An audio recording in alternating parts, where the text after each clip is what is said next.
அக்கா ஒன்ஸ் மோர்க்கா, இன்னொரு தடவை ப்ளீஸ்க்கா என்ன கோழி குஞ்சுகள் சேவல்கள் கிண்ணிக்கோழி பூனை நாயெல்லாம் கெஞ்சிச்சிங்க.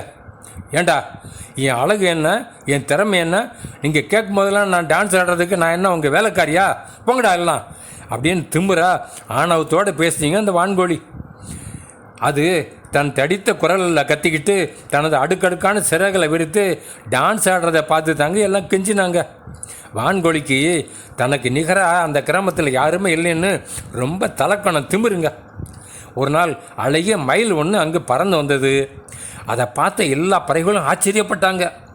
மழை வர்ற மாதிரி இருந்தபோது மயில் தனது அழகிய தோகையை விரித்து சூப்பராக ஆட ஆரம்பிச்சிங்க. அதன் அழகையை பார்த்து எல்லாரும் மயங்கி போனாங்க. சூப்பர் பிரமாதம்னு கைதட்டி ஆரவாரம் பண்ணாங்க. அந்த சத்தத்தை கேட்டு வான்கோழி அங்கே வந்துச்சிங்க. இது என்ன பிரமாதம், மயிலை விட நான் சூப்பர் ஆடுவேனே அப்படின்னு சொல்லி அதை ஆட ஆரம்பிச்சதுங்க. அவ்வளோதான், எல்லாருக்கும் கோபம். கையில் கல் எடுத்து வான்கோழி அடிக்க ஆரம்பித்தாங்க.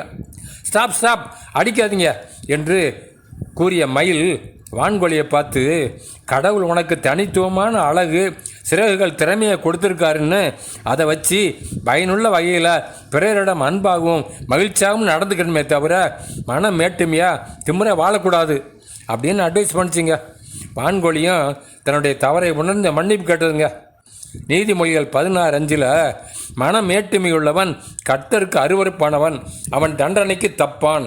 மனம் மேட்டுமையுள்ளவன் கடவுளுக்கு அருவருப்பானவன், அவன் தண்டனைக்கு தப்பான்னு அட்வைஸ் இருக்குங்க. ஸோ உங்களுக்கு அறிவு திறமை அந்தஸ்து எல்லாமே இருக்குங்கிறதால ரொம்ப மன மேட்டுமையாக ஆணவத்தோடு வாழக்கூடாதுங்க. அடக்கமாக வாழணும் ஃப்ரெண்ட்ஸ். பாய்.